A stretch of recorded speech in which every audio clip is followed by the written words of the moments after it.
UFC 242, Abu Dhabi. We have so much to talk about. 3 submissions in the main event alone. Dustin's guillotine, Khabib's rear naked choke, and the eagle lock that almost took Dana White's life. Welcome to Gracie University. We're gonna talk about what happened, what could have happened, and what you need to be studying if you're next in line for Khabib Nurmagomedov, and you know who I'm talking to. Check this out, you guys. So it started off, 3rd round, guillotine came in. By the way, Mike Safai, everyone, what's up, man? He's here helping out late on a Saturday night. He shoots in for a double leg, he catches the arm and guillotine, and instead of getting taken out, he throws the leg up and they fall together. Dustin catches Khabib in the most dangerous submission Khabib has ever been caught in professional MMA. The leg is up, the neck is wrapped, he's squeezing. At this point, Khabib clears the knee, steps over, neutralizing the effectiveness, he flops his hips, he loses the guillotine a little bit, he gets back up, the knee comes across, he re-engages it. Dustin still has his neck. He does it again, he pushes the knee down, he gets past the knee, look at the knee on the outside. Now Khabib is wrapped, Dustin's trying to squeeze with his arms only, Khabib flops again. He gets back up again before Dustin, and at this point he's holding on for dear life, his arms burn out, the head slips out.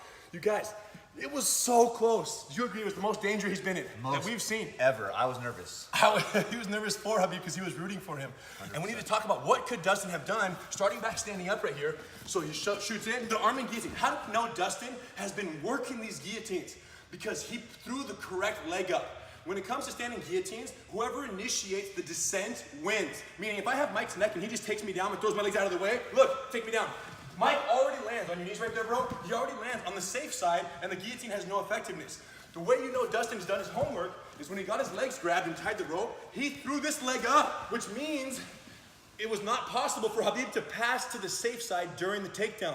So whoever initiates the descent, essentially Dustin pulled guard, and he pulled it correctly by throwing up the correct leg. Had he thrown up the other leg, stay right here, let's say we landed where I jump, and I would have thrown this leg on the back, it would do nothing because he'll just pass my guard and he's already on the safe side. So that's how we know Dustin is not an amateur at guillotines. He is tight, he didn't get lucky. Very deliberate, very precise, and correct technique. Once we landed right here, Mike, after they pulled guard, and he had the arm and guillotine wrapped, Khabib's leg landed just outside of Dustin's foot. Now, the most important thing when it comes to guillotines is whether or not you control the opponent's hips. And I control the hips with my legs over and my knee pinching. Right now, there was real pressure on Khabib's neck. He has the pinch, he has the sandwich, and he's squeezing. In order to respond to this, Khabib clears the knee. Now, this leg is not enough to control the hips. So there's nothing pushing Mike's hips away. And in this case, he's not feeling that bad of pressure, and it becomes purely an arm squeeze. Knowing that, Dustin is ripping on the neck with everything he's got. It's his last chance, and Khabib is feeling pressure. How do we know he felt pressure? He would have never flopped his hips if there was no pressure. So from here, he does the hip flop, he rolls out. Now here's where Khabib's next opponent has to pay attention. After the flop, hold the neck very tight, keep your hands close, use your leg, trap the elbow, and transition into the anaconda. 100% anaconda opportunity there after a flop from a failed guillotine attempt, especially if you have the arm in the equation. What happened though? That didn't happen. He clears the knee, he steps over to half guard, the guillotine from half guard is not gonna work, he flops, and instead of going for the anaconda, Dustin kept the hands, Khabib makes his way back up, and the knee now lands across the lap. Instead of in the middle, it landed across in this knee shield, or kind of shin across the hip, leg over the back, this lateral guard position, where you can also squeeze this guillotine very effectively if I can keep that sandwich. The problem was, once again, Khabib cleared the knee, got his hips around it, and now the knee's on the outside, so there is no sandwich. And here's why the clearing of the knee was so important. Besides neutralizing the original pressure, if you don't clear the knee, let's do a flop, Mike, with my knee here, just flop that way, go. Look what happens, you guys. I go with him, go, go, go, go, go, go. And then I mount, and then I put my hooks in, and then it's over. If you flop without the knee cleared, and the sandwich is still in place on your hips, you're gonna pull mount. And the attacker on the neck will follow you to the full mount with the guillotine in place, and you're gonna jump from the frying pan into the fire, because the only thing worse than a guard guillotine is a mount guillotine. And that was neutralized by Khabib clearing the knee on the way up. Cool, so from here, once the knee shield comes in, couple flops, and then finally, after that last flop, clear the knee again, he got around, and then he flopped and came back up, and then Dustin's arms got tired, come back up, he got here, he's holding, his head slips out, boom, and that's the beginning of the end. He turned, started getting up, got the arm trapped, and then that choke we've seen all too many times. And it was just classic Khabib choke. The most impressive part about that choke is that this guy predicted it 100%. Yeah. Run the tape right now, please. I predict that Khabib will beat Dustin within 3 rounds. I feel like Khabib will beat him by either Kimura,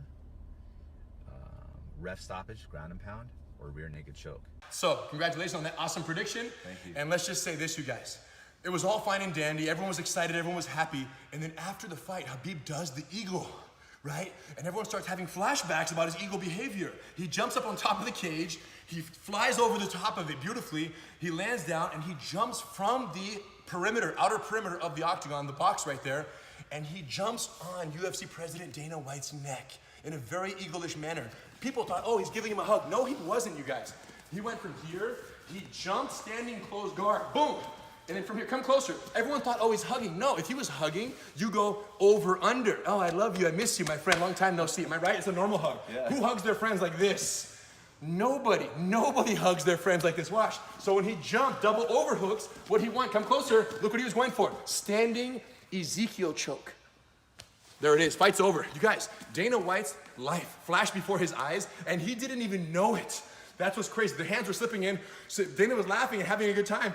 All the security came in, kind of pulled him off, all his friends, and then they played it off, like they started celebrating. But you guys, I'm just here to say we're glad you're okay, Dana. You're still with us. The UFC continues, everything goes on, and man, but it was deep. He was. Yeah, but Dana's neck is strong, so I think Maybe he might have shrugged it off with his shoulders and his neck, but man, Khabib was creeping on his neck, you guys. I recognize that one. Eagle lock, you guys. Watch out for it every time. He wins, he comes jumping out, hands up, shrug, and protect the neck every single time. Now, you guys, this Gracie Breakdown was brought to you by the new Gracie Diamondback No Gi and Gi collection. Just a beautiful, look at this right here, look at this. Defend, escape, control, submit, triangles everywhere, diamonds everywhere. Boom, boom, just like, how do you feel when you put it on? Be honest. like a superhero. That's what's up. Literally.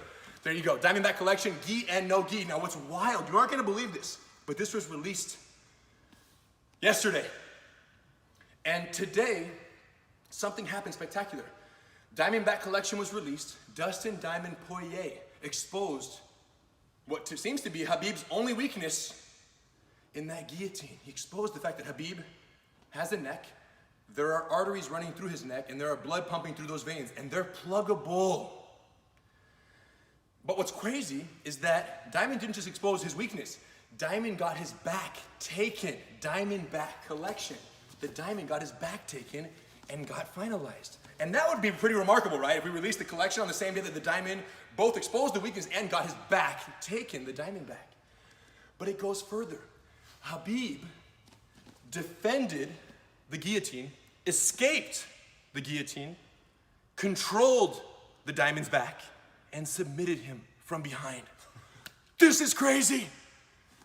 Diamondback collection, available now at GracieLifestyle.com. My man Mike Safai does an amazing job, has his own personal training facility here at Gracie University. So if you want to get down in the train facility, classes every Tuesday and Thursday morning, they get real serious. Check the Instagram, and otherwise come in here, learn some Gracie Jiu-Jitsu, find a certified training center at GracieUniversity.com. And if you're one of those people who sits on the couch and loves watching the Eagles and everybody else, but you're not doing it, the question is, what are they waiting for?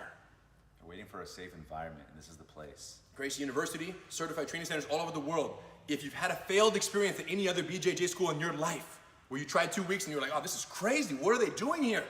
Find a certified training center, will protect you, okay? Like those people protected Dana White's neck in the Eagle Lock.